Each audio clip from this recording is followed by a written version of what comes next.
Yeah.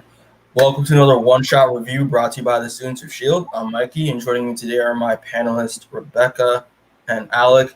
And today, people, we are back at it again to do our review for the first film of Phase 4, Black Widow, Marvel Studios' Black Widow, starring Scarlett Johansson and directed by Cate Shortland, I believe. So yeah, guys, thanks for joining me today. We have to rip the Band-Aid off now when it comes to doing this. So thanks. Yeah, so just to start off, just this review. So I want to know, we got to talk about our first impressions of this movie. So whoever wants to chime in first, be my guest. All right, I'll go first. Overall, it was okay, but I didn't like it. Okay. All right. Okay. So you thought it was okay, but you didn't like it. Okay. Fair enough. Alec, what are your first impressions of the movie? So about the movie, I liked it. The first 20 minutes had me hooked, and then I felt not that it's a bad thing, but the third act was full-fledged, typical. It's Marvel finale. It was same type of ending as the Winter Soldier, one final stand against the villain, etc., etc. But overall, it handled the themes of family well, and I enjoyed it. It's still, I don't know how it ranks yet with the other solo movies. It needs time to fresh, to come to my mind. But I enjoyed it. Okay. I enjoyed it. All right. So for me, coming into it, I was like everyone else, I kind of didn't really want to watch this movie. I was just like, oh, okay. It's a Marvel film. It's like the first Marvel film that we've gotten in a while, so I was gonna watch it regardless. But then I watched it, and I surprisingly liked it. I surprisingly liked it a lot more than I thought I was. Again, like what Alex said, the first 20 minutes is it hooks you really immediately, and we'll talk about the opening scene and stuff in a bit. But yeah, it was so for me, it was solid. There are good things I like about this movie, and there are things that I don't like. I think the third act is a little messy, a little bit, in my opinion. But I really liked it. I was surprised. I was like, okay, this isn't bad. But again, this movie should have came out like 10 years ago, which is what I couldn't get out of my mind while watching it. I was just like, I wish I'm liking this film, but I wish we got it way earlier, we should have, and then we'll talk about all that stuff, what happened. But yeah, so that's what I think of it. So just to start off, I want to talk about the opening scene real quick, because that I think is one of my favorite parts of the movie is the opening scene. So yeah, the opening scene, what we got, I'll just start off by saying one of the things I went and going to this movie, because I'm a big fan of espionage. I grew up watching James Bond with my dad growing up and all that stuff. But my favorite espionage movie, top 10, my favorite movie of all time is the Bourne Identity. I love the Bourne Identity a lot. The rest of them are also good, but the Bourne Identity is the best one. So I said, when I watched the trailers, I was like, okay, this is looking like they're taking a lot of inspiration from the Bourne films and the Bourne Identity. So if I get that kind of vibe going into this movie, I'm down. That's what's gonna hook me throughout the whole thing. And yeah, we got a little bit of the Bourne Identity a little bit. I mean, because the Bourne Identity has a lot to do with memory and all that stuff, especially with Jason Bourne. But the whole family stuff dynamic in the beginning was really cool. Was really interesting. I'll go to the next slide here, but because I have the screenshot of the whole I compared it a lot of the Bourne Identity and a lot of that and the Americans. Have any of y'all watched the Americans in here? Nah. No. All right, but it has the idea of Russian sleeper agents disguised as American families, and it's an actual thing. It's they're technically still around, but they've caught some throughout the past a couple decades, and it's very interesting. So yeah, they were doing a lot of that stuff in it, and I was like, oh, that's really cool. Yeah. So what were your thoughts on this opening scene of the film? I'll be honest, when I first saw it, I was confused because I was like, I thought they were Russian. Yeah, they are Russian, but No, like, I know, but I yeah. was like confused. I thought they were like changing the origin or something. Oh, okay, yeah. That's a late retcon. What's this? Yeah, it is a little jarring in the beginning. I'll give you that. I kind of got that too. Until But no, I thought the opening was fine overall. yeah. Is it the longest Marvel opening before the opening credits? Yeah, I think so. Yeah, in my opinion. I'm trying to think. I don't think any. It's because it has a slow opening with having it's to establish the characters, and then drama happens, and then the opening credits. But it's something that I mentioned in it's in earlier. Granted, I haven't seen any other Cate Shortland movie, but this opening and especially the opening credits, which I don't know if we will talk about in depth or not. I don't think it. We can mention the opening credits in here as well. Okay, it didn't feel like your typical Marvel and like MCU movie, and like in a good way, and like having the cover of that song from Nirvana helped a lot. And I think that this is the first opening since I want to say The Incredible Hulk. I think that has like an actual credit sequence. Yeah, I haven't seen like an actual credit sequence, I think, in a while, probably like that movie exactly. So yet again, and then like having it cut to Nat in the bathroom, and I noticed the shaky cam because I'm strange like that. It's like the first opening part of the movie. It didn't feel like a Marvel movie. It felt like that director's vision.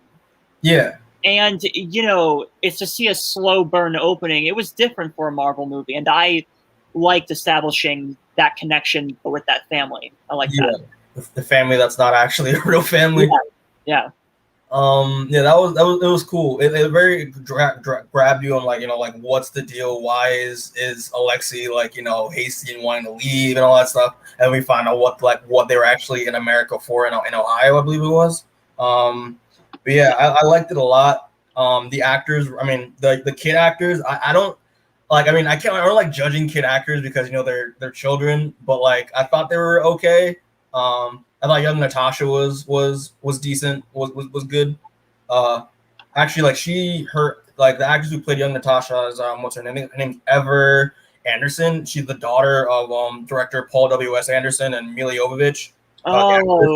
Nice. Who are known for the power couple that ruined your favorite video game movie franchises like Resident Evil and all that stuff. But yeah, I thought it was good. They just set up that relationship early and all that stuff, and then getting the more Americans like Russian spy aspect as well. Especially I love the opening credits so much because I love that Jason Bourne like type of vibe that they were going for it. No, and it was kind of sad. And they showed a lot of aspects of trafficking and all that stuff, which actually has like a really good is theme that's carried like the whole movie when it comes to like trafficking of young girls. I thought it was really cool.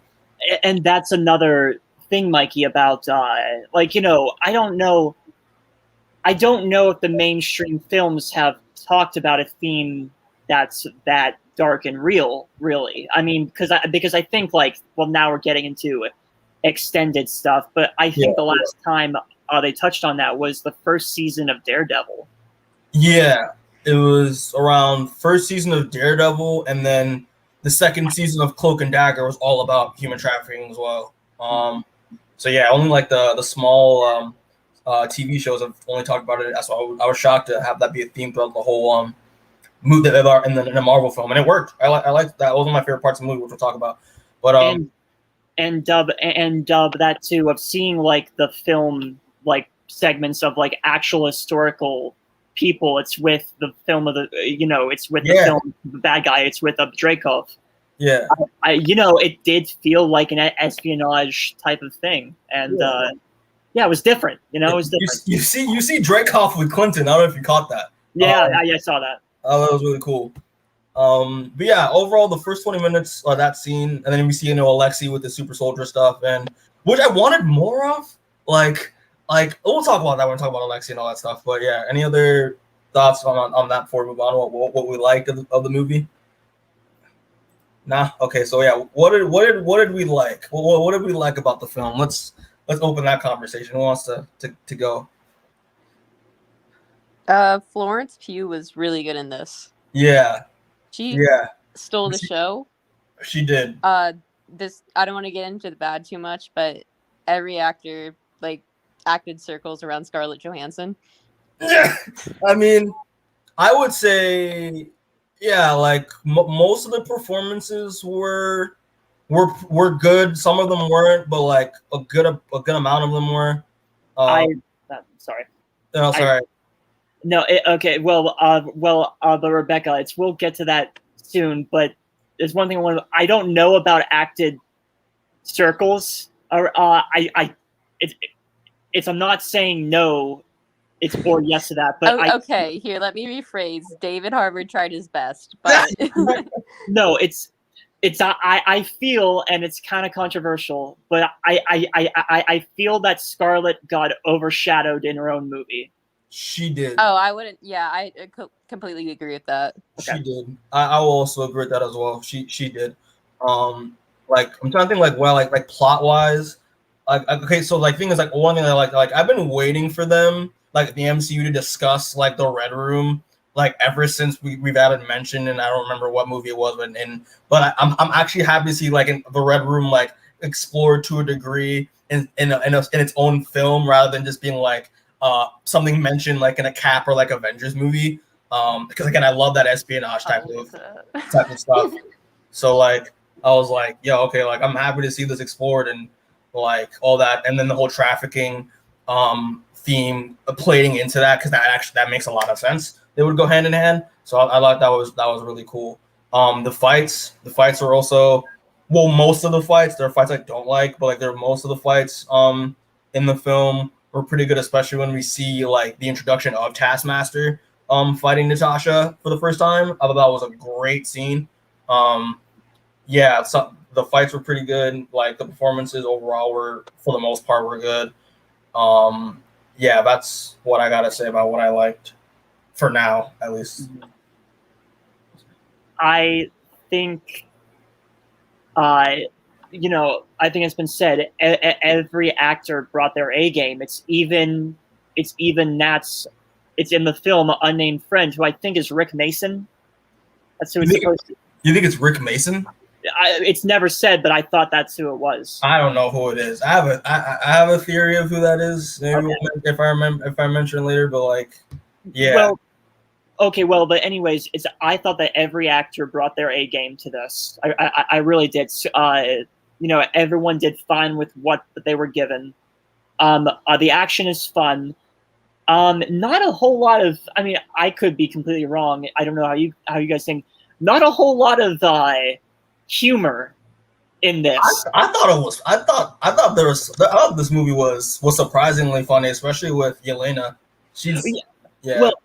Well, okay. It's phrased again. It's the humor came from two sources. It's Yelena and it's Alexei with David Harbour and Florence Pugh. Aside from that, it stayed consistent with that traumatic tone. Yeah. A little bit, and I like that a lot, especially the final act with, it's with Nat and Dreykov it's with that whole element. I thought, it was fun action, fun villains for the most part, and I think the film did a great job with that family dynamic. It's the scene. It's at the family table for dinner. Well, not the dinner table, but like it's them all together. It's for the first time in years. I thought that, but that is one of the best scenes that's in the movie. That is one of the best. And the dinner table scene's definitely the best scene in the movie.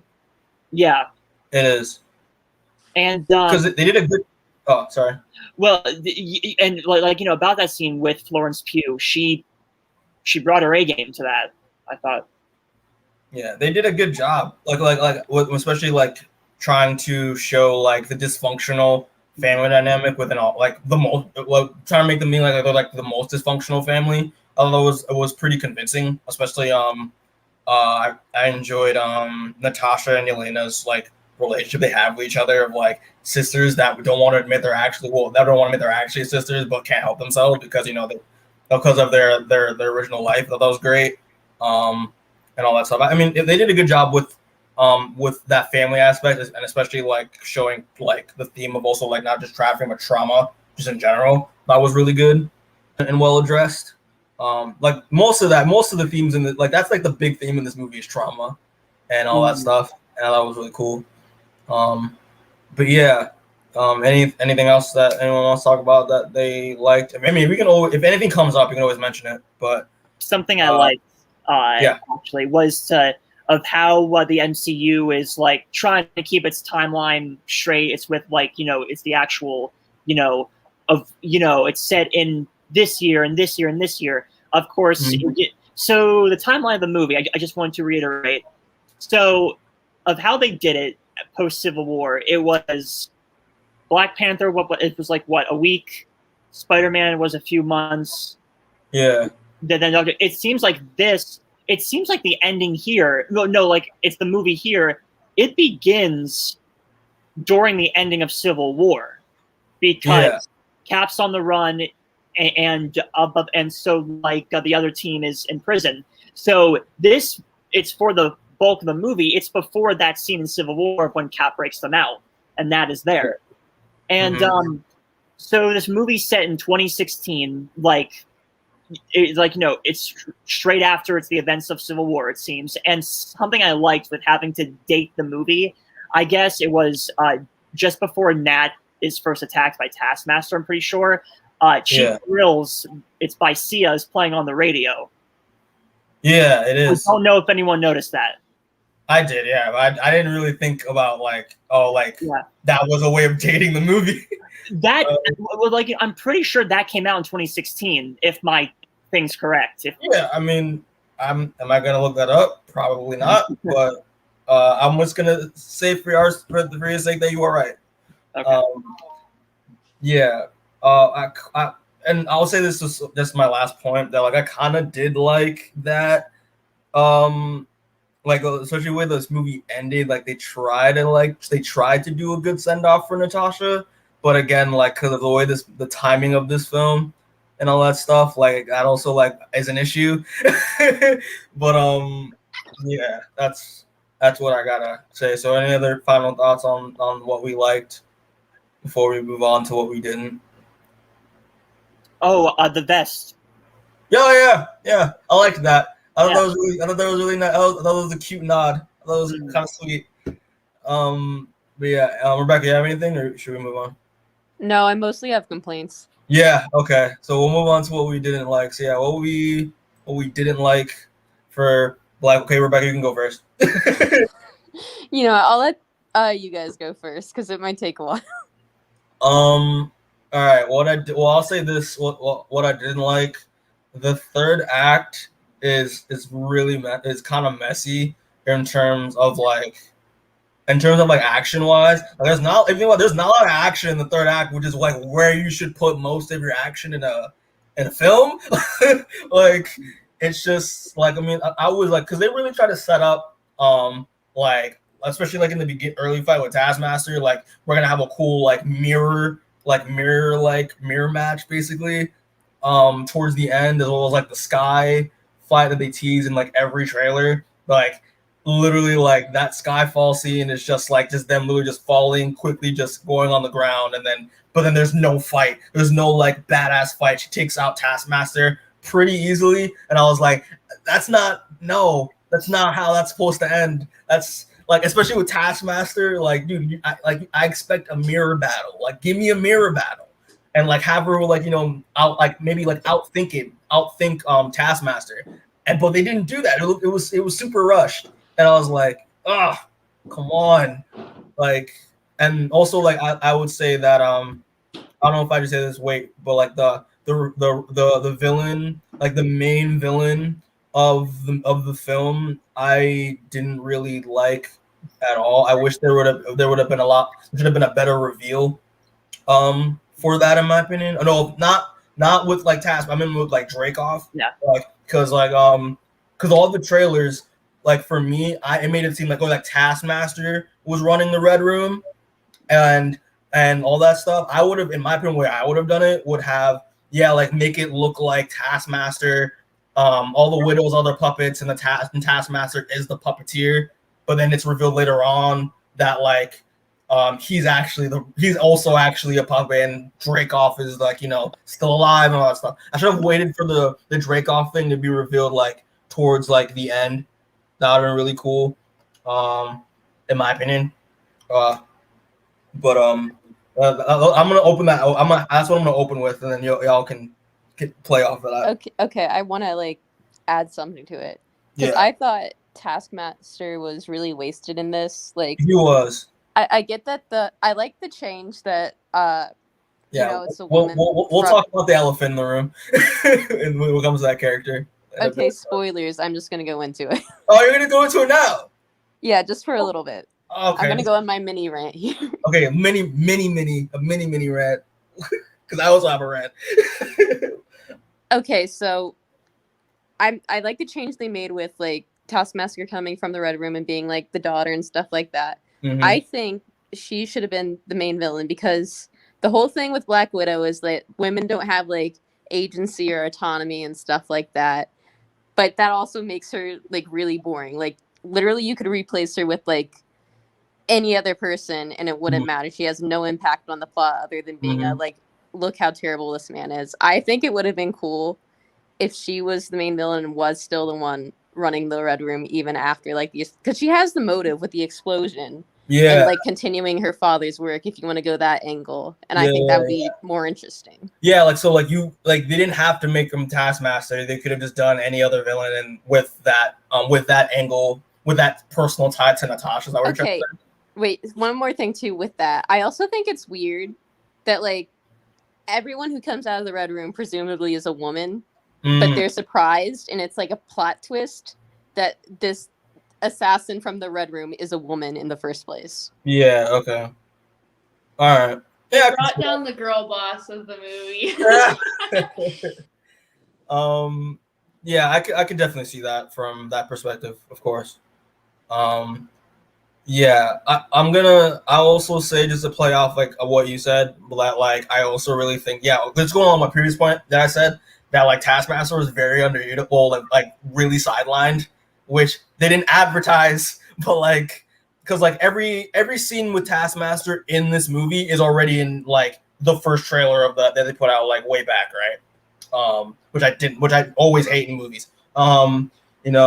So like I felt that like he like again that my idea, having him in the forefront, then reveal that he's not the one actually pulling the strings and that Dreykov is alive. Like that would have been a greater reveal in my opinion.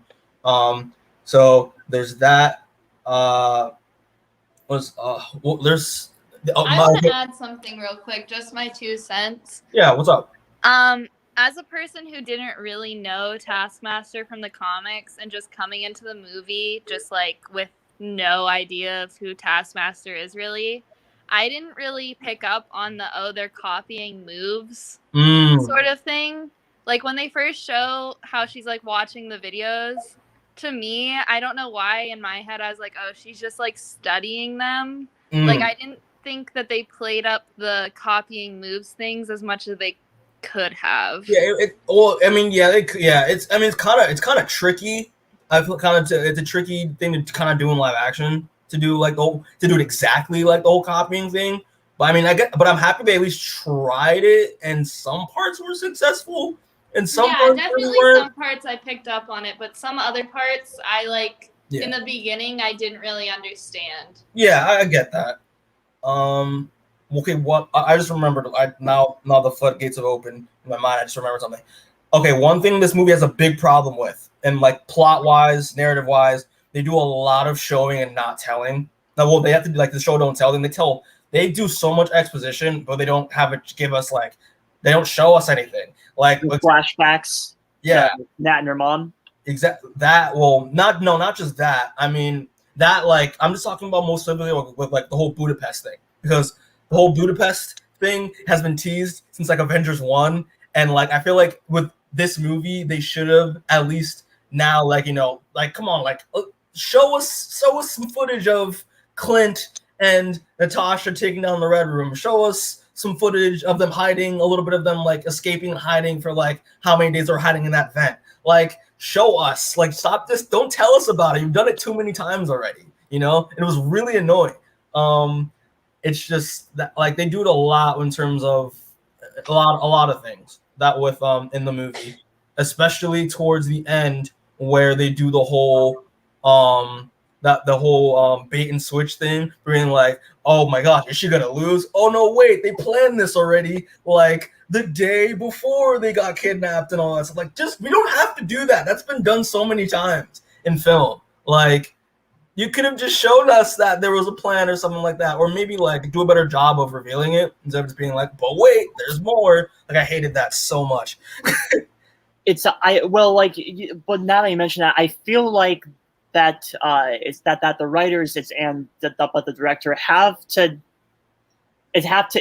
I think they have to know their audience. Yeah. And with Nat having to be her mom, it's Melina. I think I'm saying her name right? It's Melina. Yeah. It's of the twist of like, oh, it's actually Nat in disguise. That face guard that was seen in The Winter Soldier. Yeah. And here it's never mentioned, aside from being seen briefly in the background. It's in her storage room.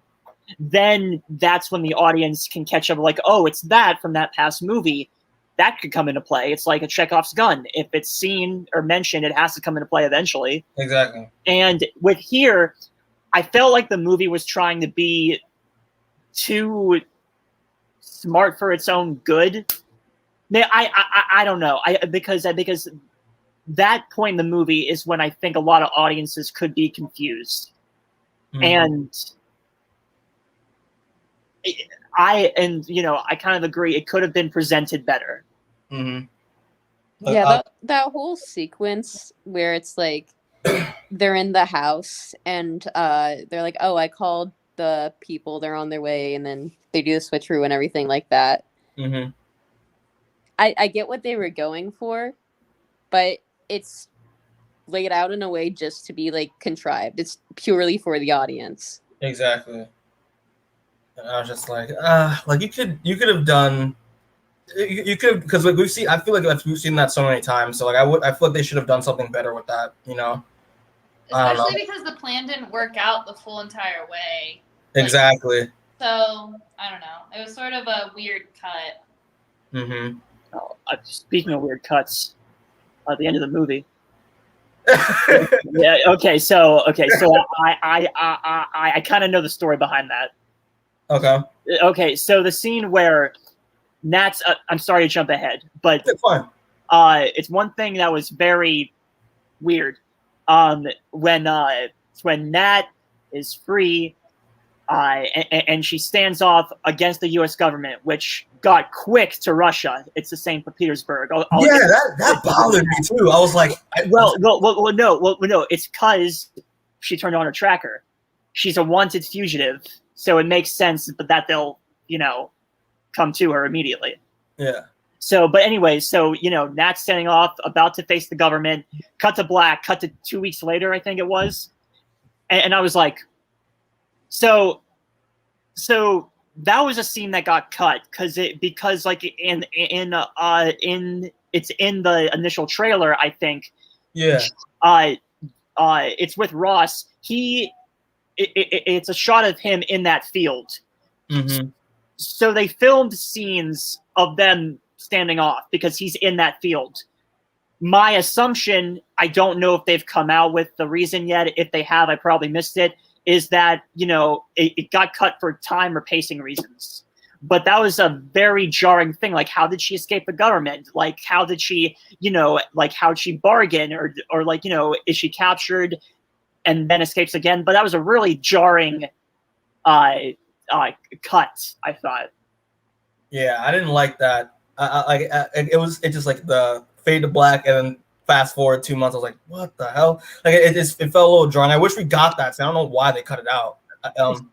again, I'm kind of assuming it was for pacing reasons or time. Maybe.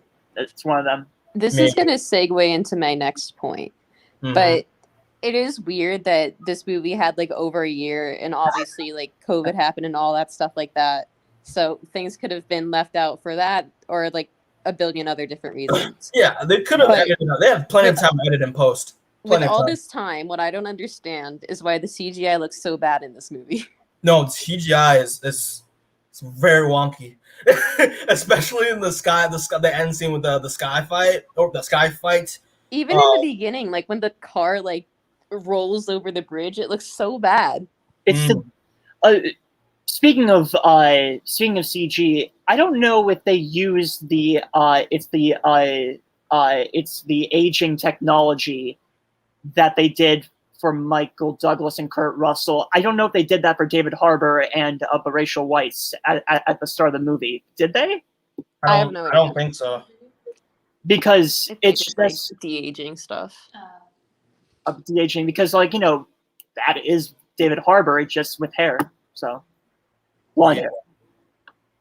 No, I didn't know. I was wondering. I don't know if they did or not, but yeah, that's actually really good. Yeah, the CGI, that's also one of the points I want to make as well, Rebecca. See, the CGI sometimes they're just not good. Like no. Even in the like when they were rescuing Dave Harbour's character from prison, I told Rebecca this looks like the Fast and the Furious franchise CGI. It looked a lot like the avalanche in Fast. It looked like the snow scene from Fast and the Furious. Yeah, but it's all about family. I mean, it is all about family though. Both the same themes. It's the same themes. Although some of the writing in it, like there was some dialogue in there that I was like, this is why no one would actually say this. Like, but I mean, that's the one thing I did like. Like, the writing for the most part was good, but there were problems with it. Like all scripts aren't perfect. But yeah. So I mean, Rebecca, you have any other things that you didn't like about the film that you can point one out? thing I noticed, and I wouldn't call it like, you know, like a major thing or whatever, but one thing we noticed when we were watching this was the action. There's a whole bunch of cuts in it, like unnecessary cuts. I think it's bad cuts. Yeah, that's one of my reasons. Like with the fight, and if a lot of them, especially like we're in the third act, like the widow fight where she gets barraged by a bunch of those widows.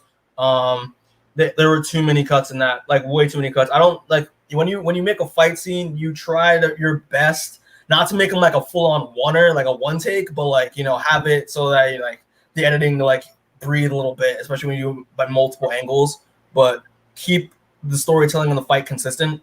And sometimes they lost that, especially in the third act.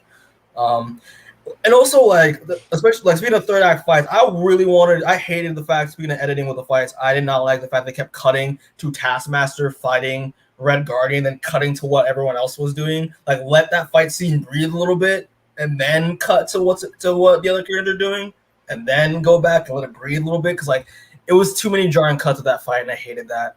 You know, yeah. Some of the editing, most part it's okay. Third act, it's garbage. Like, it's actually bad. Yeah. But any other thoughts before we maybe talk about like the characters individually, I guess. But one thing I will admit, and speaking of the writing, I think this was probably the first movie in a long time in the MCU where the film's not remembered for its villain. And I will say this about it's about Dreykov, the villain. I'll admit he's not the most three-dimensionally written character. Yeah. Well, it's for obvious reasons. He's a human trafficking scumbag, but the film did a great job showing how evil he is as a person. I understand that you can't really show a character with redeeming qualities that is that character. I understand that, but I feel like he wasn't the most three-dimensional character. No. But he's certainly up there. It's in the most hateable MCU villains, probably alongside Ego. But then I think you can make the argument that Ego had some noble intentions, but that's a topic. He literally called women the most abundant natural resource that the world neglects. That was his exact quote. So of course he's a shitty person. Right. And like, you know, again, it's your. Okay, wait 1 second. Can we just, sorry to interrupt, but can we just talk about the pheromone thing? Because that was dumb as shit. Yeah. Yeah, it was dumb. I got it felt like Kilgrave a little bit, Mikey. Yeah. It did feel. Yeah, I think Jessica. I really like the first season of Jessica Jones. It's the only good season of Jessica Jones. It's the only good season of Jessica Jones, Rebecca. There are no other seasons after that. I mean, you're right, but yeah, I don't know. That was weird, but I'm like, okay, it's spy shit. They've probably done dumber stuff in the genre, so I didn't really care that much. I will say this before, like, I watched this movie, Mikey and I were talking. He's like, do you like spy films? And I said, no, why? And he's like, well, you're not going to like this. I told you you're not going to like it. But, I mean, yeah.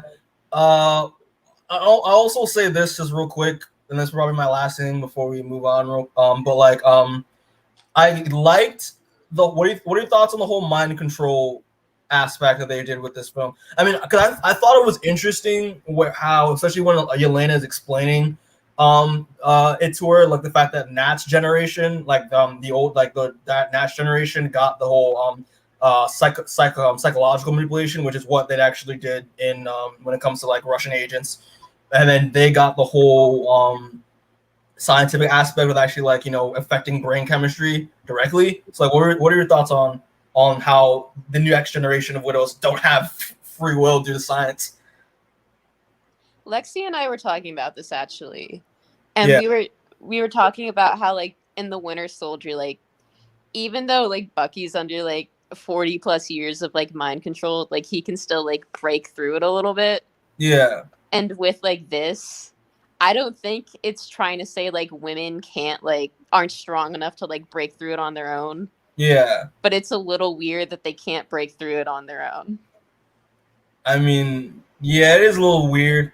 I was just like, this is the ultimate form of brain manipulation, so I guess it's just difficult as shit to control. Like, because again, if you think like timeline wise, Winter Soldier was like his was psychological in a way, not really science. It was more so psychological manipulation.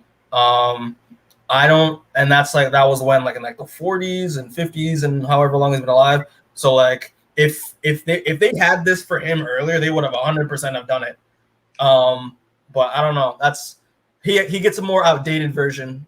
I'm overthinking a dumb movie, you know. Yeah. Like I'm trying to put logic where there's not. Yeah. I'll make a point. I Okay, really liked. Well, not that I liked it, but Melina. I liked how she was the one that like created it, because it created more of like a Yelena. We got to see some good acting from like Florence Pugh saying like, I'm basically the pig that you did this to, sort of thing. Yeah. And like Rachel Weisz's character was like super proud of it. And then she had that sort of like, oh shit moment when she's like, oh, I'm sort of a monster myself. Yeah. And I'd also add the one thing that I did like was that was why they were in America in the first place. And even Alexei didn't even know about that. He thought they were just going for weapons or like nuclear like weapons, stuff like that. It's the something project. The North Star? Yes, maybe. Yeah. I'm smart. But yeah, I like that was why they're in America in the first place, which makes sense, you know.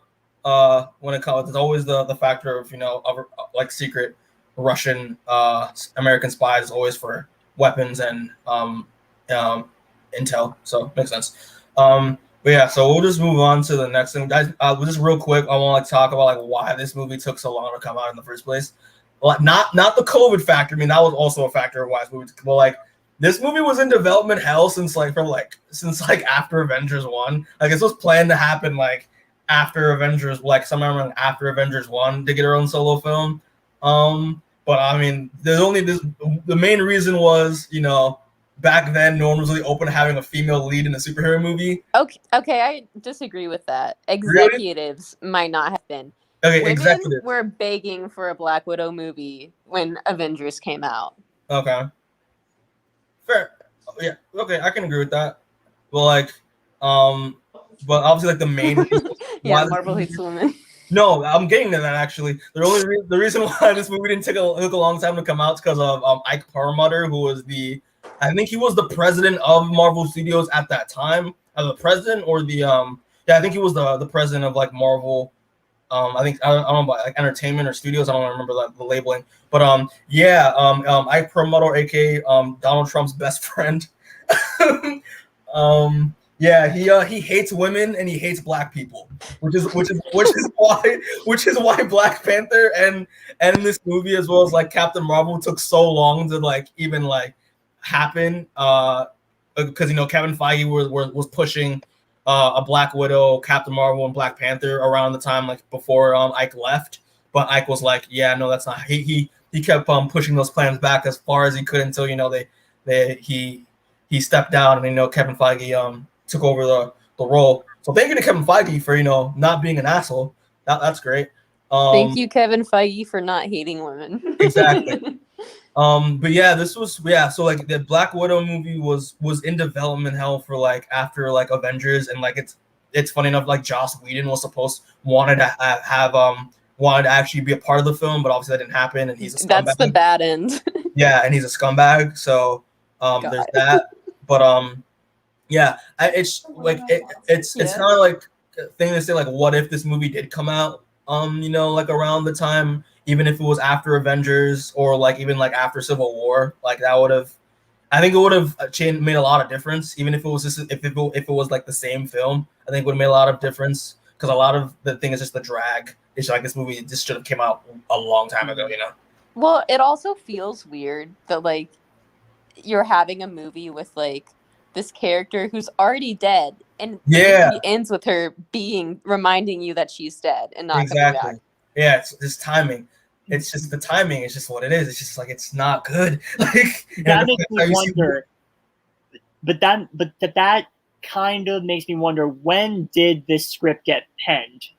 And like it's according to the writers. How aware were they of the character's future fate? Yeah, it's because like I don't know what this movie knew. I don't know if this movie was made to set up the next Black Widow.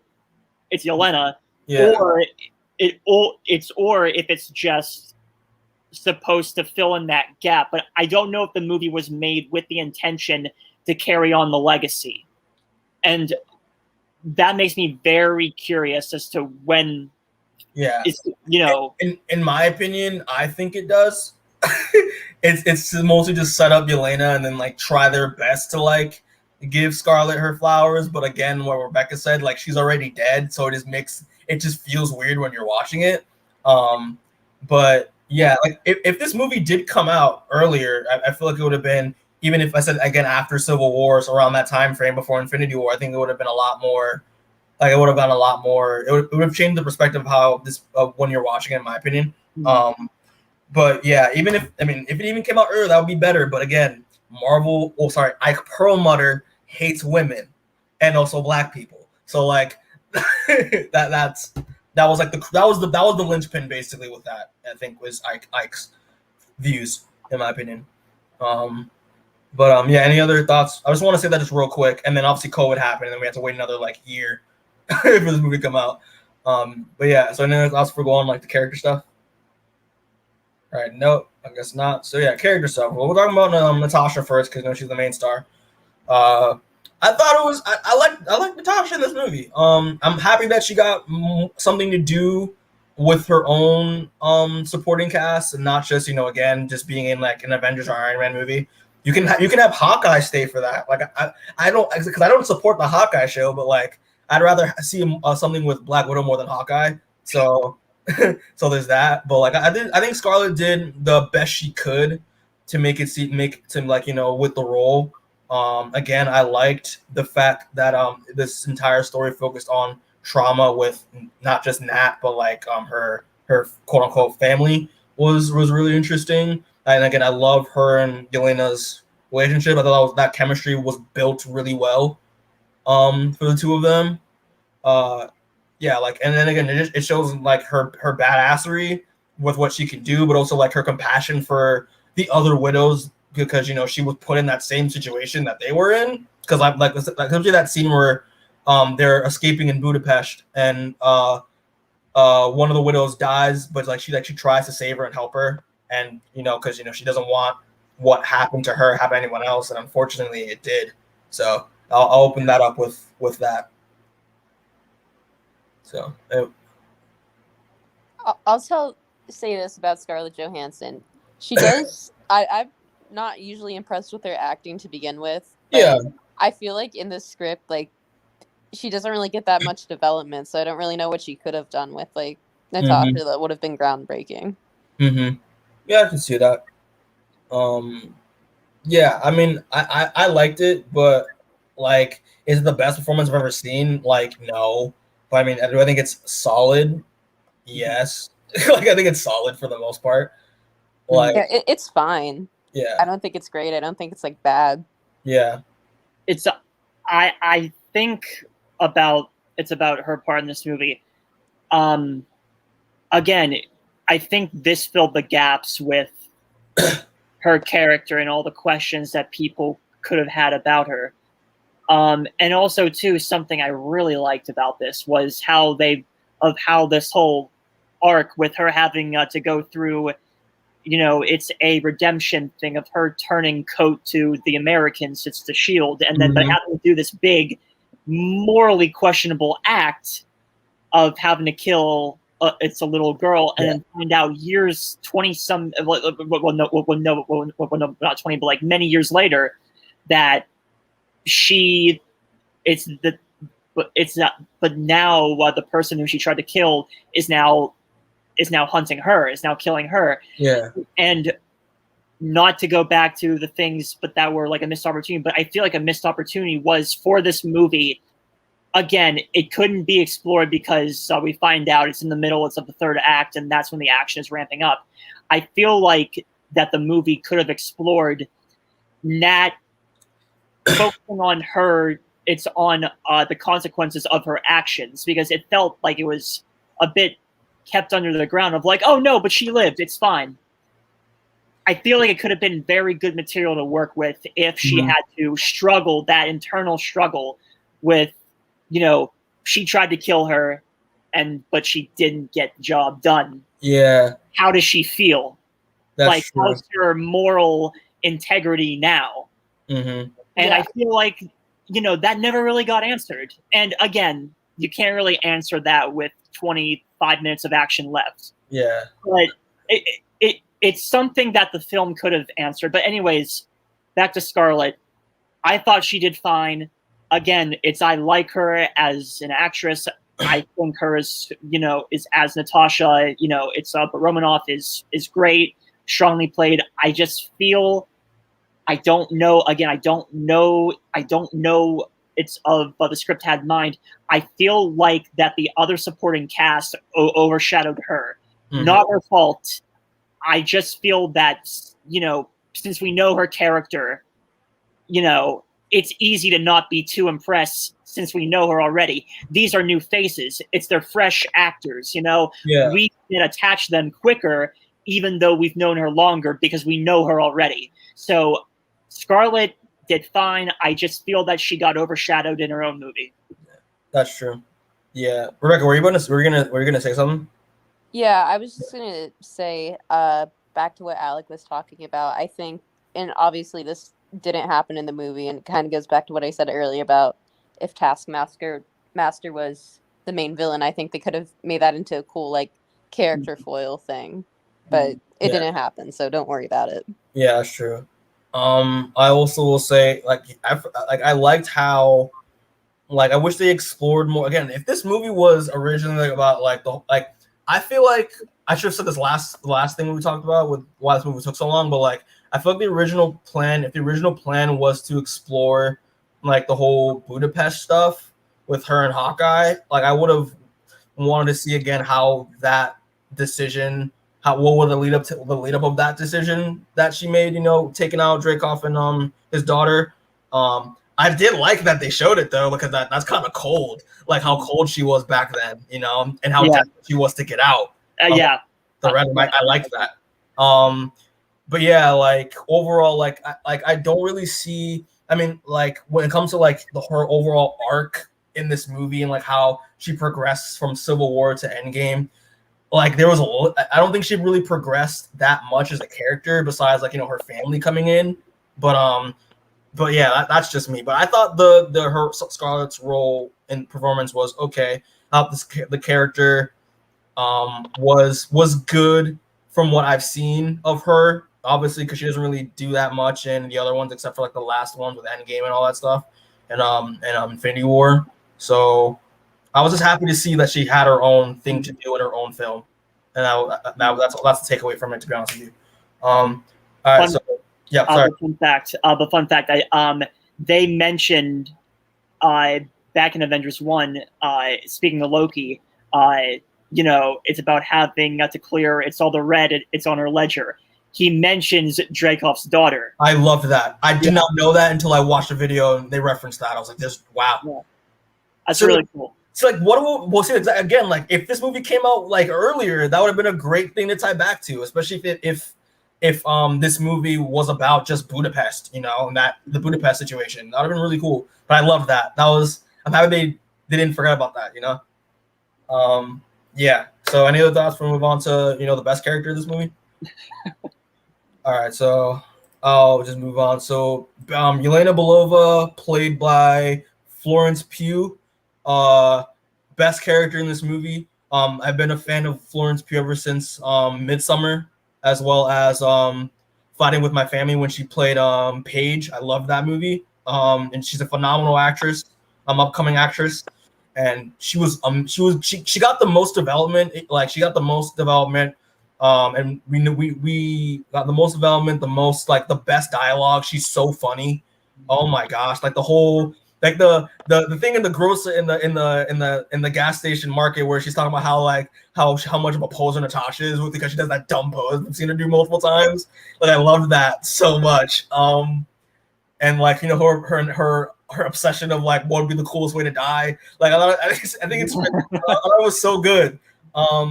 And I find it very interesting because Natasha, as a kid, she already knew about what about Alexei and Melina's mission. While Yelena was just a child, like a lot younger, and thought everything she experienced was real, and I'm happy that when she went through the Red Room, like she didn't want to get rid of that like feeling and that connection like Natasha like said that she did.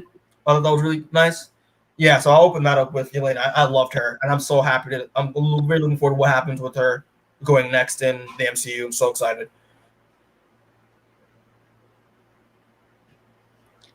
Yeah, I thought she, like you said, she's definitely the best character in the movie. I think I don't have too much to say. I think she did a good job, and I'm excited to see her in other stuff. Mm-hmm. You got anything? Yeah, I'm going to agree with the masses. I thought she did great. Her humor was great. Her delivery from, it's like you mentioned, her poser, it's the best way to die. And also like her telling, it's Alexei of how, it's of how the black, it's of how the widows can't have children. And she goes, oh, it's like this and this, and speaking like super blunt to him. I love that. And her dynamic with all its members of the family, with her sisterly thing of like, telling it's all the people about, it's what happened to my sister. And does she mentioned of how she wants a dog, and then I think it's in the last scene she has a dog too. Yeah. I liked that. And also her dynamic with her adoptive father, Alexei, with American Pie. Yeah, I love that. I like that a lot of how it's from the beginning of the movie and then they brought it back, and I like that. And then her with the Rachel Weisz, it's with it's Melina again. They only had, even though like it's Melina, it was not in the movie. It's for a whole lot of time. I feel that they did good with her dynamic of she but all those memories back then, it's for true to her. So, but anyways, it's with Florence Pugh. Great job, and I'm very excited to see her rise up, especially since it seems the studio wants to expose the character more. Exactly. I'll also say this: the other joke, the best joke in the entire, besides the pose one, is the when she's talking to Alexei in the copter after she punched him in the face about how she can't have her period. I think it's the funniest thing ever. It's so funny. Oh my gosh. It's like, yeah, her delivery. Like, I'm very surprised how funny, after the roles I've seen her in. Well, Finding With My Family proved how funny she is because she's also really funny in that as well. But yeah, no, I loved Yelena, man. Because she's in the comics, she's just a character that exists. Like, because I read the issue, like the series that she's introduced in when I was young, and I didn't really think that she, like, I liked the character, but like, I just thought I was like another just cookie cutter Black Widow antagonist, So I'm happy they were able to give her this personal connection with Natasha and actually make her a lovable character, but also lovable, but also like tragic character as well. But yeah, I loved her. She was great. So yeah, we'll move on to the villain. Well, one of the villains, I guess, of the movie, Taskmaster. Okay, because Rebecca said that I'm gonna go off because when I watch this movie, I'll say this: what I like the Taskmaster. Every scene where we see him do something cool as shit is so good. Like, I love the atmosphere that they did with Taskmaster, how they basically treat him like a Terminator. Like, I loved that because if you compare to the comics, Taskmaster, I mean, he's a badass, don't get me wrong, but like Taskmaster's a very, like, he can be a very comical character, and to like have him, this version, just be a lot more serious and very threatening when they're on screen is great, and I love that. The fights with Taskmaster, except for the one I said at the third act, were great. Like when he's fighting Natasha in the beginning is great. When he's chasing after them in Budapest is so good. I love it when he throws the shield on the escalator. Oh my god, it's awesome. Yeah. So, and also like the design. I said this when the movie got the trailers came out and we saw concept art. Because I'm a huge Taskmaster fan. Like, this was what was gonna keep me watching this movie was Taskmaster. I love him in the comics. One of my favorite villains of all time. I love Taskmaster. I'm still butthurt that he doesn't have a full skull mask because that's so iconic. But after seeing it in the movie, okay, I understand it, and it kind of grew on me a little bit. Like, I'm kind of digging the ski goggles, but because I see how they function, it makes sense. But the whole overall costume is really good. I love the shield again. It's a classic Taskmaster shield, and the way the sword. Oh, I can geek out about Taskmaster throughout this whole podcast. I'm gonna try not to, but yeah. So obviously the elephant in the room with Taskmaster. And a lot of Taskmaster fans are pissed because of the whole change with the character. The whole the fact that it's Dreykov's daughter, and as a Taskmaster fan myself, who again when I watched the movie and when they revealed that, I was like, they did not. I was upset. I was a little upset, but then I thought about it some more. And then I was like, you know what? I actually liked it. It's not because obviously in the comics, Taskmaster is a man. His name's Tony Masters. So I was just like, okay, but like what they did, especially because the fact that because I love villains that are the results or that are created by the results of a character's like mistake. I love that. Like I love that. That's what makes a good villain to me, when it has a personal connection to the protagonist. So the fact that they did this with Antonia, that was very interesting. and I liked it. I mean, it was a good twist. For what it was. My thing is like because the thing I wanted to just mention real quick is that the I do believe that the original approach for this film, because there was a writer that came in to do some rewrites for it with this film when it was in development. I feel like they was going to do Tony Masters originally, but then they decided, like because I was watching an interview today that he said he didn't want just like Taskmaster just to be another goon. He wanted the character, having like an actual personal connection or to Natasha in a way. And I liked it, but a lot of people don't like it. You know, as you can see from my name, I like the Taskmaster change.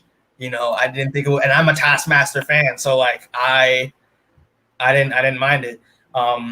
But I do think that maybe we could see Tony Masters in the future, maybe, because this just because he didn't mention it doesn't mean he doesn't exist. But like, I mean, I that's just me. I just want hope, that maybe we'll talk about this in theories what I think they'll do.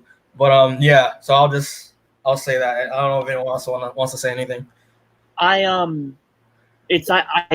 think with Taskmaster, it was a controversial change. It was very Iron Man 3-esque. Yeah, that's what a lot of people are comparing it to, is Mandarin, and I'm forgetting stuff. But I don't have a whole lot to say really, except it was the thing with having to study. It's the flashback. Study. Train to study. It's the Avengers. Train to kill. I thought it was super cool. It's cool design, cool everything. But I feel that with Antonia surviving, I don't think that's the last we've seen of her. So yeah. But yeah. Well, I think for the most part, like, it was, again, because I know Taskmaster was very sidelined to the movie. If I said if he was the main bad for most of the movie, that would have been great, and not reveal Dreykov until like near the end, and that he was alive. But overall, I dug it. It still bothers me deep down inside, but like I like it, and it's Olga Kurilenko, who I've seen in a lot of movies. I was surprised that it was revealed to be her. That was a good change, because last time I saw her in a movie, I think it was Quantum of Solace, with a James Bond movie, believe it or not. But yeah, Taskmaster was okay, but he's definitely a little disappointing. I'll say this, and I talked about this earlier. Narratively, I like the change to be the daughter, but like I said, if she doesn't have a personality or a character, it doesn't do anything for me. Yeah. It's just a person in a suit ultimately. Yeah, like, because she's just kind of like a robot, when it's revealed, and we don't really get any personality because she's in the mask the entire time. So like, how would we know? Well, that's the thing though. She's under control, and she only has like two things to say. Like, is he gone? And she says, "Thank you." Yeah. But so, but now I think, should they ever bring that character back, there's potential to do more with that character. Exactly. I'm so happy. Thing is, like, again, is the change? It still irks me a little bit, yes, but I'm happy they didn't kill her. I'm happy that she's still alive, that we can maybe see Taskmaster in the future, hopefully. But yeah, that's what I gotta say for now, because I'll talk about other stuff like in theories, but for the most part, I like Taskmaster. Again, that atmosphere, like when he is a threat, and I love that. Like, I thought it was so cool. But yeah, so we'll also move on to the next set of characters. We have Melina and Alexei, aka Red Guardian. These two, for me, to start off, I liked them, but I felt like I wanted a little bit more, especially like when it comes to Alexei. Again, show don't tell. Like when he's talking about how you know, his ex. I want to see maybe a little bit of like a teeny bit of like flashback scenes of him as the Red Guardian in his prime. Like that'd been really cool to see. Instead of him just explaining it all the time and like how much of a badass he was. I loved how much of an asshole he was. He was great. I said he was such a douche. Very selfish. Because again, when I love what that scene in the plane where like it's been 20 years and all he wants to do is talk about himself. And if Captain America mentions him, and I'm just like, like it's good. My only complaint with him is that I wish he had his own like heroic moment that he had, like his own like badass moment, his own like, you know, glory moment, because he's mostly in the movie to be a prick and a fat joke, and I hate and that's mostly what the character does in the movie, in my opinion.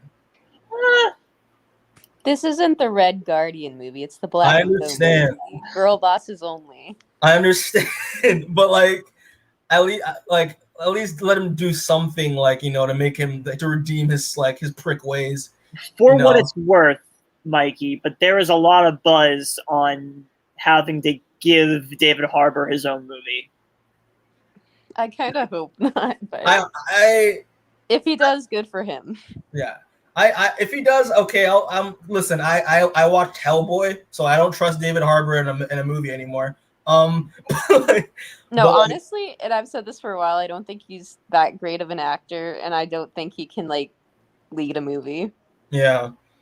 And also like as well, I was hoping to get more of some references to the Winter Guard as well, which is the Soviet Avengers, the Russian Avengers. But it's fine. They mentioned Crimson. They call him Yelena calls him Crimson Dynamo. I was like, I like that. And also there's the guy who he breaks his wrist during the arm wrestle. He calls him Ursa, and then I was like, well, is he Ursa Major, who is basically like, you know, like Alpha Flight with Sasquatch? Like in the Russia, they have their own version where he's like a bear man. They Ursa Major, like a bear Hulk. And I don't know if that was a reference or not. But yeah, Red Guardian. What's up? First potential mutant, maybe? Question mark. I don't even know if Ursa Major is even a mutant. I don't know. I just wanted maybe like a slight reference to the Winter Guard, maybe, or like some scenes with him in his prime.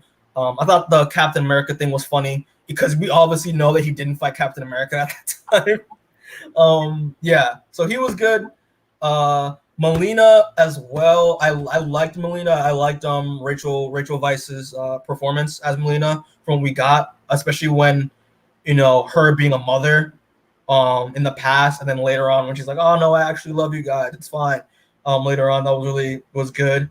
I also wish they explained a little bit more of her generation of widows, you know, because like I don't know if y'all remember, if y'all watch Agent Carter, but they showed a widow in one of the villains in Agent Carter in the first season was a widow that went by the name of Dolly, who was undercover in the 40s. So I wanted to get maybe some a little bit more backstory on like Melina's generation, but I did love how that she was the brains of the operation when it comes to the mind control and all that stuff. That was really cool. Mm-hmm.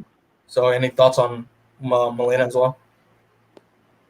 For a girl boss movie, I wish since she's the older widow, I wish she would have had some sort of cool fight scene or something. Yeah, I also wanted that as well. It was sort of lacking for me. Like they're like, oh, she's a widow too, but all she does the whole movie is sit around. Yeah. Actually, about Rachel Weisz, great moment with her character. It was when she took down the engine. And I think she said I think it was to Yelena, maybe it's, or not, I forget who she said, super deadpan dry, hey, so the engine's down. We have how many minutes or something like that. It was a fun comedic beat. I kind of liked from her. It was small, but I liked it. Yeah. The pig thing I thought was too much. I was like, I don't want to see this pig die. You know, I was like, oh no, please don't kill the pig. Yeah, I liked her. I mean, yeah, I would do agree with you, Lexi, that this should have been she should have had more action scenes because she just stood around and talked, and I wanted her to maybe kick some butt like the rest of them did. So any other thoughts on them two before we move on? Quickly on the David Harbour, I thought he did great with what he did. I mean, it's David Harbour. Come on. Yeah. And some great moments was when, yes, he's not the nicest, but he sometimes has his proud father moments of, as soon as, well, first off, it's that scene starts with like, oh, it's not enough fuel. It's to get to her cabin. It's like, oh, we'll make it. Cut to the plane dropping and crashing. I liked that.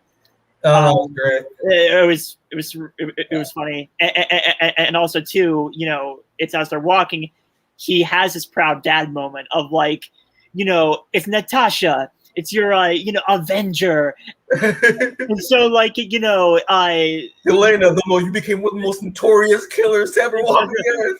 I'm so proud of you girls, and he goes, so much red on your ledger, like, I could never be more proud. Yeah. It's so good. Stuff like that, like it's like him, both him and Yelena, are the comedic hearts of this movie. It is, and also just real quick, also I loved like Melina and Melina and Alexei's attraction for one another was still there. That was so funny. That was also a highlight. She could do better, just saying. She could, but yeah, it was funny. But yeah, these two were good, but I wish I wanted a little bit more from them. That's all I gotta really say about them. It's another fun moment. Brendan Fraser. It's another fun moment I liked. It was when she brought the pig in, and he goes, so you named the pig after me, and she goes, you see a difference, So I like that.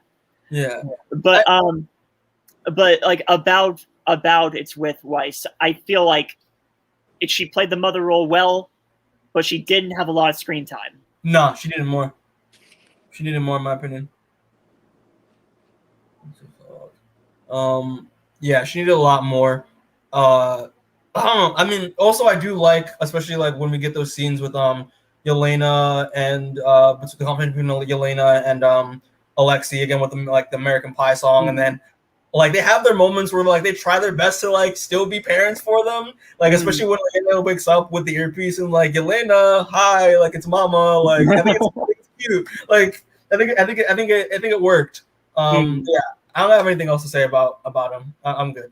So yeah, I'm good. Yeah, so who else is next? I'm gonna save this next character because I'm gonna go to the next slide because I'm gonna save this one for theories. But yeah, no, sorry, Dreykov. Dreykov. It's just he's. I don't have anything to say. He's just a scumbag. He's just a scumbag, and he's just cookie. He's just cookie cutter villain scumbag. I think that's basically it. Yeah. I know but that's the thing. I feel like Phase 3 had a string of good villains, and I think that this is the first, not dud, but I just want to say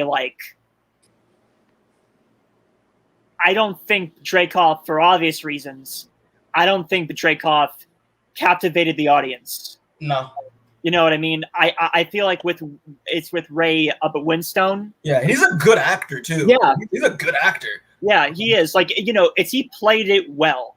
He's a hateable villain. He's up there with Ego and probably the worst MCU villains, evil MCU villains. But yeah, it's like you said. He's cookie cutter. It's not the most three-dimensionally written villain, and it's the first time in a while that Marvel, I guess, broke the streak.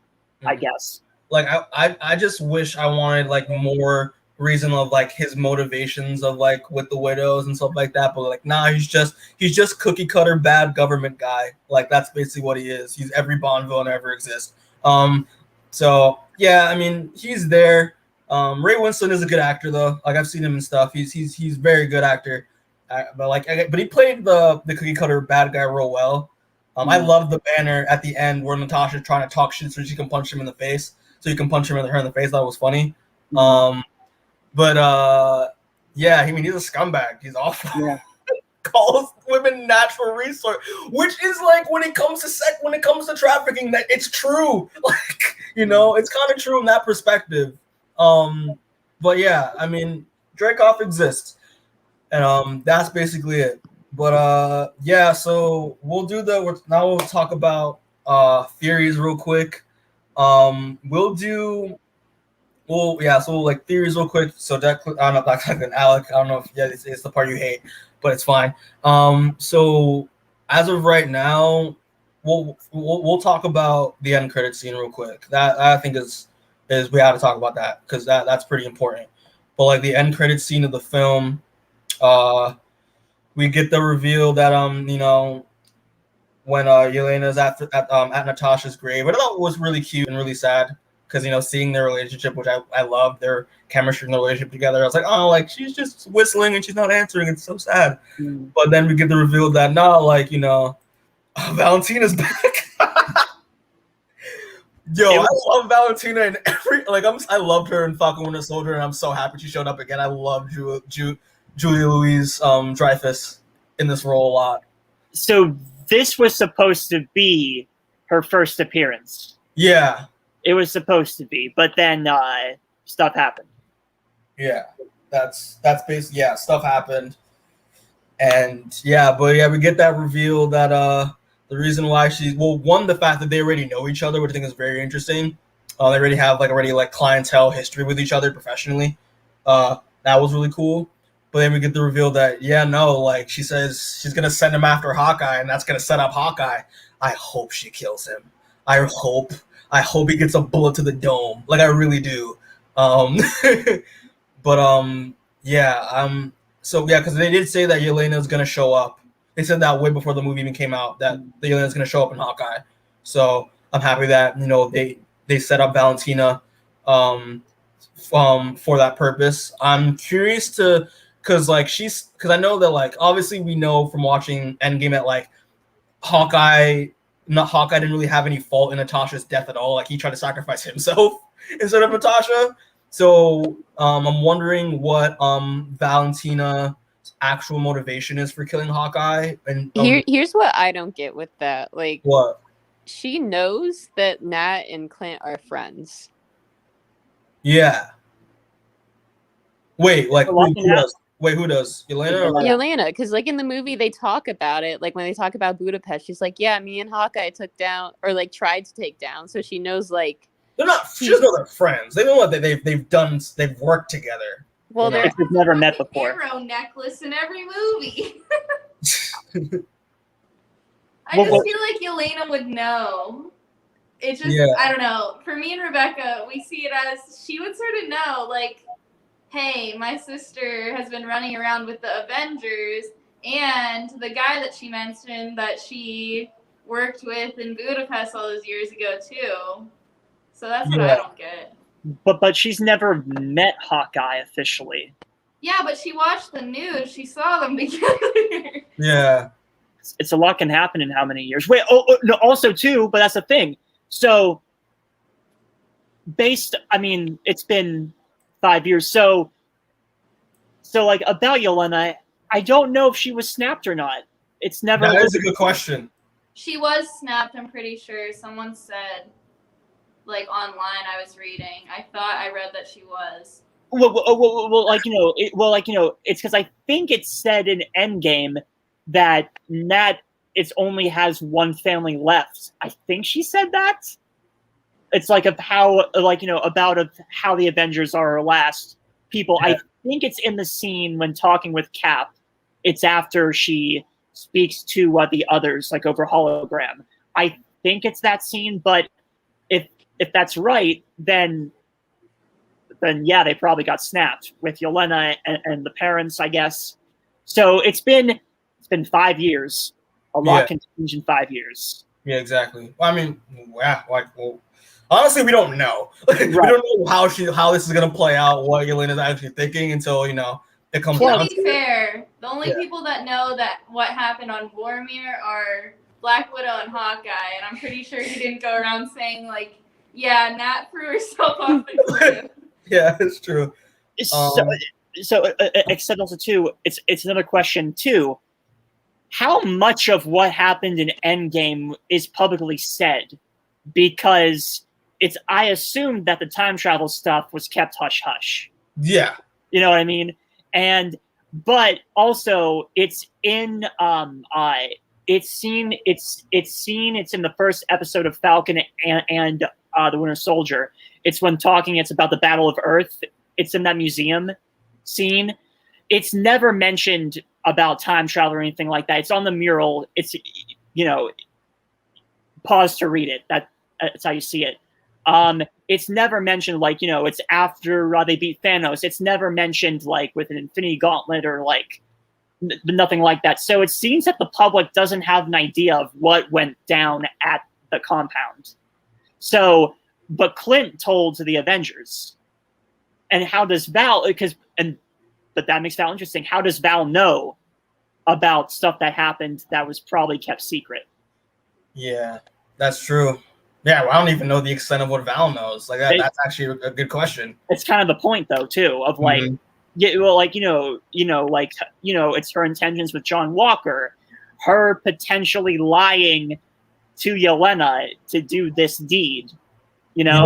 So Val, it's obvious that Val has nefarious intentions, but to what extent? Exactly. But also, I also want to say another angle you can look at it from is that, if you think about, I was telling this to someone, if you think about it, if Hawkeye helped Natasha defect, have her escape the Red Room and destroy it and obviously failing.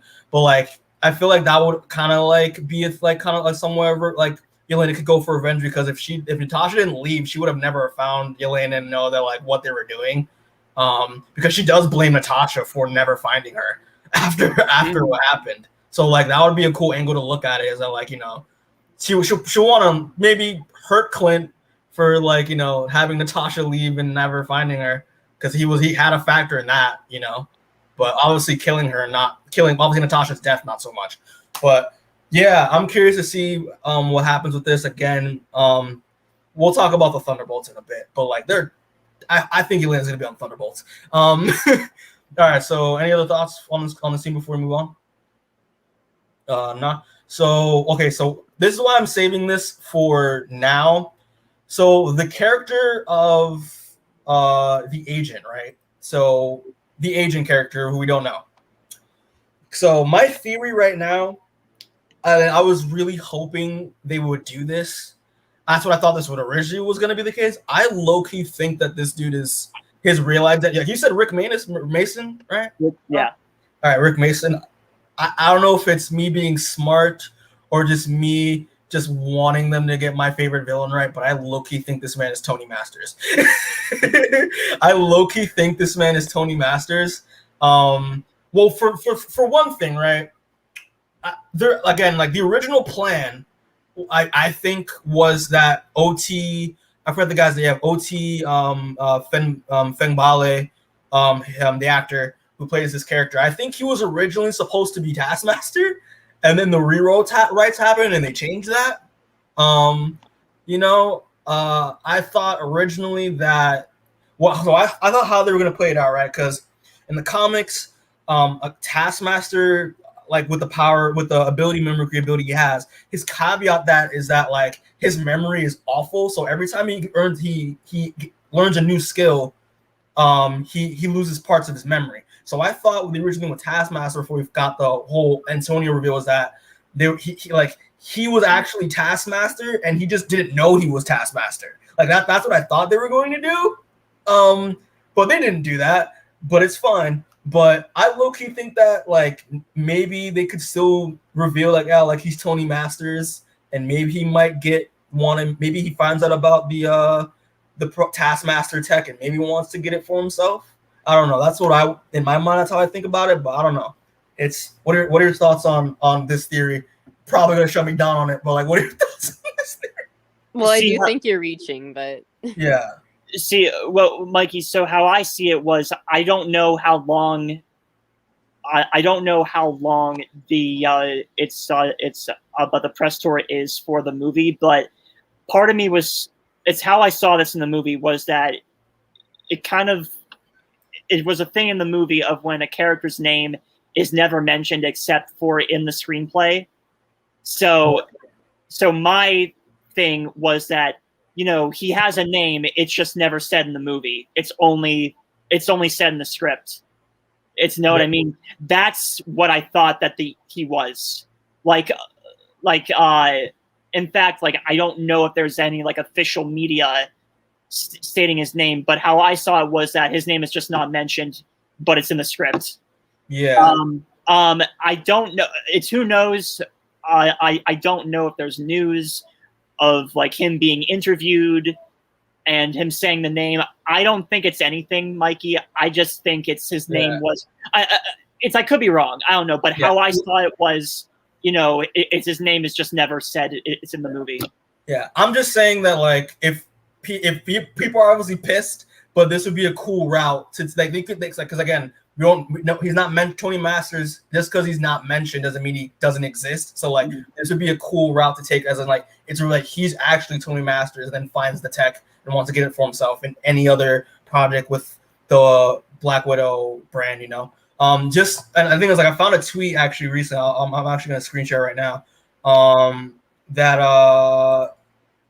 was rumors that there were script changes with the film, especially with the Taskmaster. So like this guy, his name's Eric Pearson. He's one of the writers on the film. He got who's also currently getting hate mail right now and like death threats because of the Taskmaster change. But specifically here, this tweet that was attached to it that I wanted to talk about. So they're talking about how like the rumors were there script changes later in production, and the fact that like the actor who plays the agent, he bulked up for the role. Even when his character really wasn't like a side character that didn't really like need to have like a superhero physique, as well as like the stuntman, Andy Lister, who does the stunt work for Taskmaster, who was chosen to match his body type, and the fact that Olga Kurylenko's like this shot right here is Olga, like it's a CGI shot. That's one of the like again when we're talking about bad CGI, I was gonna mention that like this doesn't look good because. She's 5'9" and the stunt double is 5'11", so like and like proportionally it doesn't look right. They tried their best, but it doesn't look right. Wait, so that's a still from the movie? Yeah. That's a still from the movie. Yeah, right here. Yep. Okay, wait a minute, but that's behind the scenes. Yeah. Is that a behind the scenes still? It's still from the movie. I think it's a still from the movie. Because I remember I saw this exact shot in the movie. Okay. While I checked it. Yeah, so she's not actually in this suit. They just CGI'd it. Okay. And that's weird. Yeah, it's weird. And also there was supposed to be a tie-in mobile game or something, and they modeled OT's face onto the Taskmaster model. So like right here.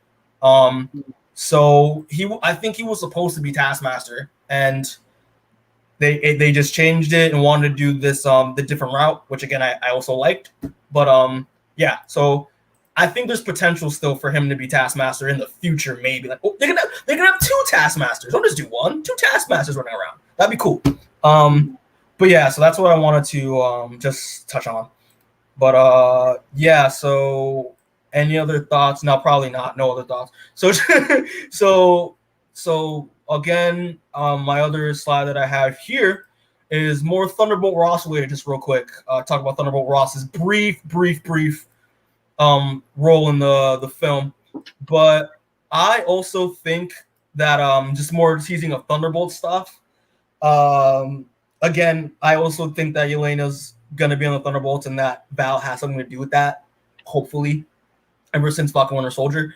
But the idea that was mentioned that what's his name, Thunderbolt Ross is sick, that he has having like a lot of medical problems, and we see him on a cane.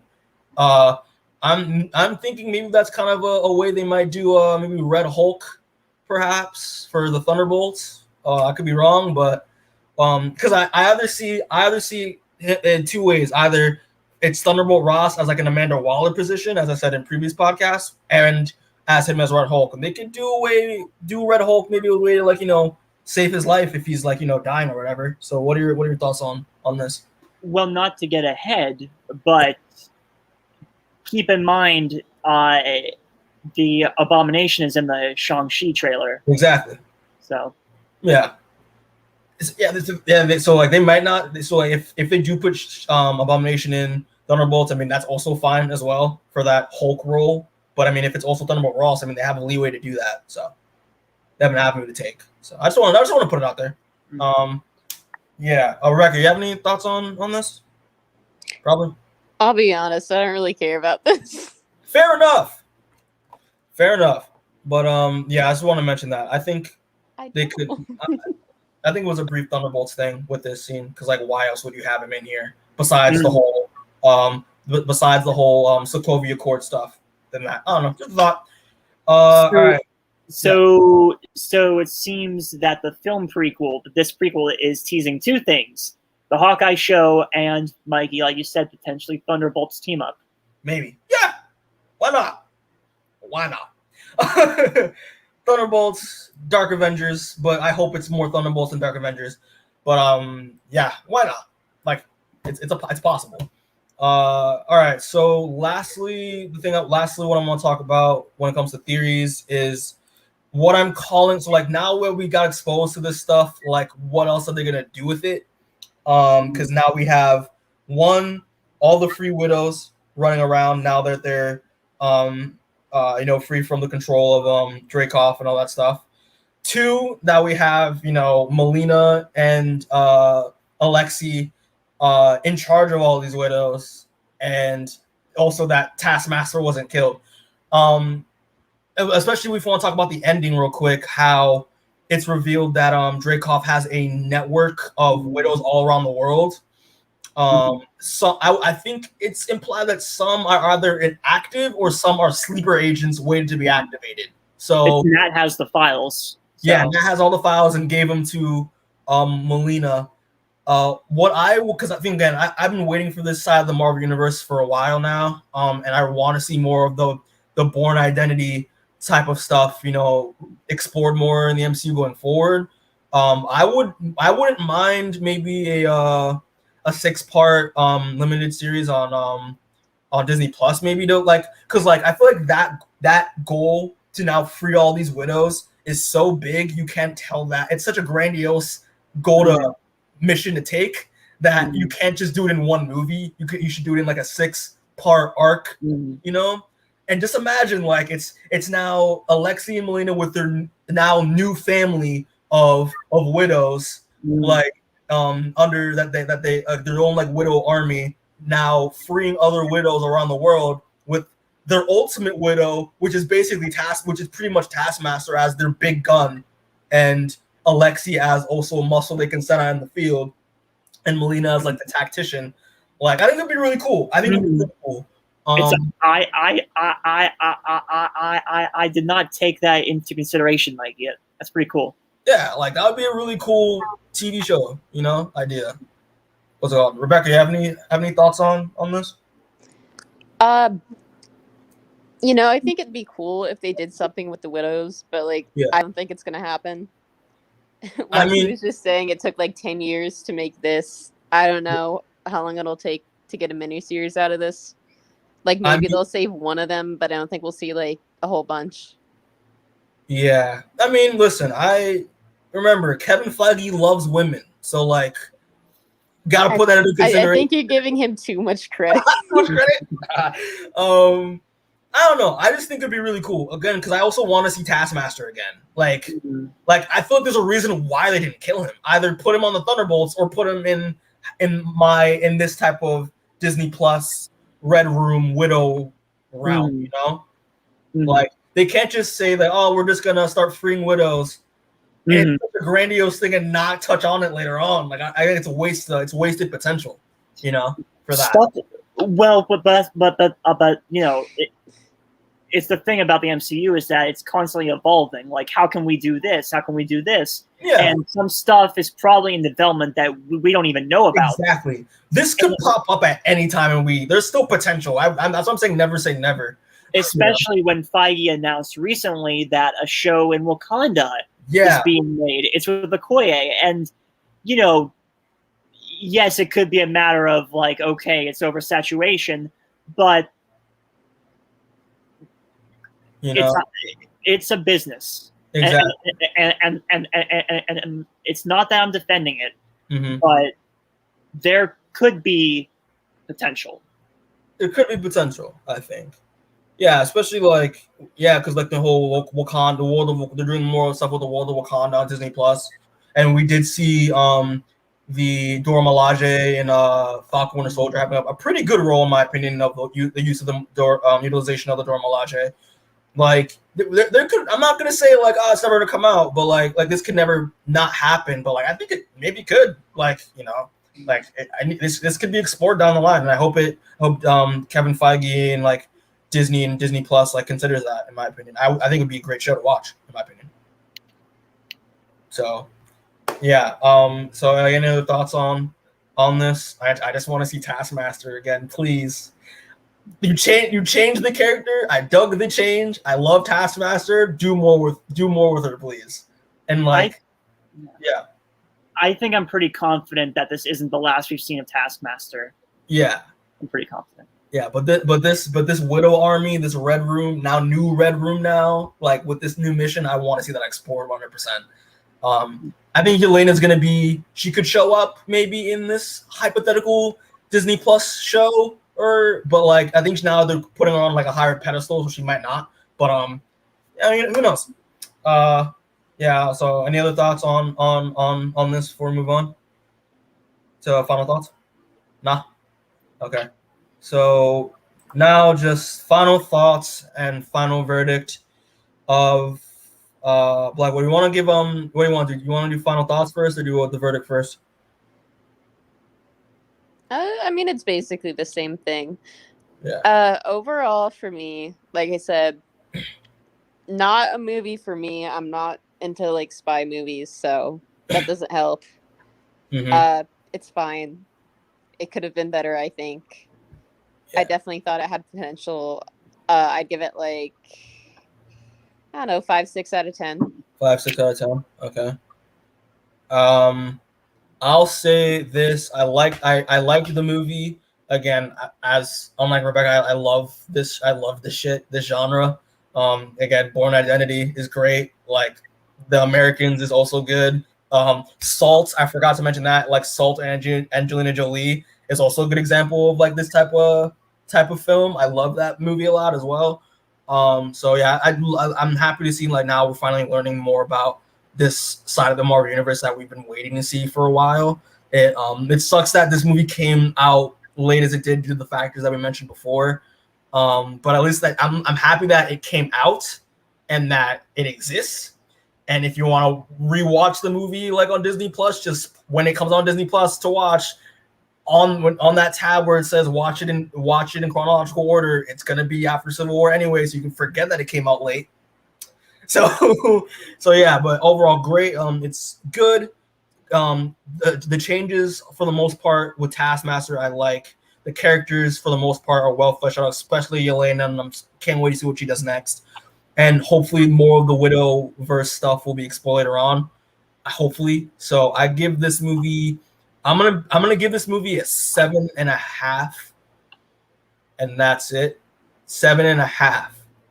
I'm not gonna do it when Alex said I'm not gonna rank it with like solo movies because like I can't really tell. Is it one of the solo movies I actually do like a lot more than others? Absolutely, but I can't really compare it to like Black Panther because Black Panther's Black Panther, and like Winter Soldier's Winter Soldier. So like, but it's up there for me. It's up there maybe for me. Yeah. So Alec, what are your final thoughts and your verdict? I think this movie surprised a lot of people. Mm-hmm. In many ways. The first 20 minutes felt like a Cate Shortland movie, and then it turned into the Marvel formula as it went on. Not that it's a bad thing. I felt that the supporting cast overshadowed the lead. I felt that the movie could have had a stronger villain. But I think the strengths of the movie come from the cast itself and the heart and theme of it, its tone. I really enjoyed that family dynamic of the adopted family dynamic, and with Natasha's mother, everything. It's something that we never mentioned either of like Nat's mom. Yeah. It's of her grave is unknown. So, but Yeah. It was very enjoyable. I have to see it a second time because I've only seen it in theaters, and I want to see you it. saw it in theaters? Okay. Yes, I saw it in theaters, and I kind of want to see a second time how it goes with me. So I kind of want to see it again. But overall, scale rating wise, probably a 7, mainly because it could have used a stronger villain. But it. Spy is not my favorite genre. Not that I didn't like it, but it did something different. Yeah. It's for a while. It's with the opening credits, and I don't know if Marvel is going to experiment like that again. It's like they have been with their TV side, but yeah, it was good. I liked it. Mm-hmm. I liked it. Yeah. Also, I'll just say as well, like the themes addressed and all that stuff, like trauma, trafficking. I like that as well. It's a part of the movie. But yeah. Wait, Lexi, do you want to give a verdict? I want to know what Lexi has to say. I mean, I went into this movie having super high expectations because I love a good girl boss kills evil man movie. But I sadly was disappointed. Yelena was my favorite part, and overall I'd give it also a 5 out of 10. Okay. Wow. All right. I guess I'll click this one. Actually, so I'll say this with a question. So I would say what is it? Because I know obviously you can watch it on Disney Plus as well as in theaters. Do you think so? Just general question for y'all. Do you think it's worth watching this in theaters, or you think it's worth watching this at home on Disney Plus, or you think what are your thoughts on that? For people who haven't watched it, and if you haven't watched it, watch it. Well, like I said, this isn't my type of movie, so I enjoyed watching it at home. But if this is your type of movie, you might get something more out of seeing it in a theater. Okay. Is it worth risking your life to watch it in theater? No. Speaking as someone who's a big theater advocate and lover, yeah. It felt, again, people, it's the first Marvel movie since Spider-Man Far From Home in July of 2019. And I felt very lucky and happy to see a Marvel movie in the theater once again. It wasn't exclusively theaters, that's for Shang-Chi in September, but it felt nice to see a Marvel movie in theaters, and I enjoyed it. I think it has the action and panache to make you go, okay, we're back in it. It's not the best, but it's fun. It's got good humor, good acting, and good strong themes to it. Yeah. I think it's worth having to see in theaters. Yeah, okay. For me, I'll say I watched it at home, but now after watching it twice now, I might watch it a third time. I will consider watching it in theaters actually, because I want to see if the experience is better in theaters, than watching it on my 64-inch flat screen. Yeah, but yeah. So yeah, well, this will just close it out. So yeah, thanks for everyone who's watching this and will watch this. We appreciate it. Comment, subscribe, all that jazz. Rebecca and Alec, thanks for joining me. I appreciate it. It was fun. I love listening to Rebecca complain. So I think I liked this. It works for me because I love complaining. Yeah, word. And also Lexi, who also made her own little appearances in the background as well. I appreciate it. But yeah, so yeah, we'll just close it out. Look out for our part 2 review of Loki, because we got to do that as well, Alec. So we'll plan to coordinate there, because I have a lot to say. About Loki. A lot. So yeah, Black Widow's out in theaters and in Disney Plus. If you want to watch it cheap in theaters. If you want to pay $30 for it, watch it at home. If you want to watch it in other means for free, do that as well. But I'm not gonna support that, because I don't want Disney to shut down my channel. Pay the machine. Yeah. Pay the machine, kids. Pay the machine, and yeah, we'll check out our other content, and we'll catch y'all later. All right, see you guys. Bye bye.